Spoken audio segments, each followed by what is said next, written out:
খেলার মাঝখানে কেন আমি এই ভিডিওটা করলাম তার একটাই কারণ, আপনারা দেখতে পারবেন যে আমার একটা টিমমেট যদি আমার সাথে এরকম করে তাহলে কীভাবে ম্যাচ আমরা বুয়ে আনবো। এইখানে আমি একটা গ্লোয়াল দিয়ে কাভারে দাঁড়াইছিলাম, তারপরে আমার এই টিমমেটটা আমার কাভারটা ভেঙে ফেলে যেন আমি এনিমির হাতে মারা যাই। তারপরে আমি আমার প্রথম গ্লোয়ালটার পিছনে গিয়ে দাঁড়াই, এখানে দাঁড়াই আমি একটা নক করি। তারপরে আমার টিমমেটটা সামনের দিকে গেছিলো আমার পাশানোর জন্য, কিন্তু পারে নাই।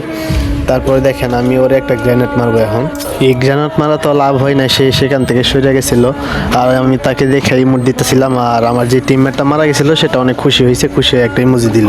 আর এইভাবেই একের পর এক এনিমিরে আমি চাপের মধ্যে রাইখা নিজে কাভারে ছিলাম। আর যতই কাভারে থাকি আমার টিমমেট আমার কাভার ভাঙে ফেলায়।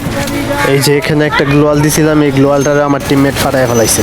তখন আমার কাছে আর কোনো গ্লোয়াল ছিল না। তারপরে আমি ওইখান থেকে লুট বক্স থেকে গ্লোয়াল আনার চেষ্টা করতেছিলাম, তারপরে দুইটা গ্লোয়াল পাইলাম। এই গ্লোয়াল দিয়া তারপরে আমি আবার ফাইটে নামতেছিলাম, তখন দিয়ে এনিমি দুইটা উপরে আর একটা বাকি ছিল, একটা নক হয়ে গেছিলো। আর আমাদের একটা নক হয়ে গেছে গা, ওইটা রিভাইভ দেওয়ার চেষ্টা করতেছি কিন্তু পারতেছি না, ওইটা উপরে আসছিল।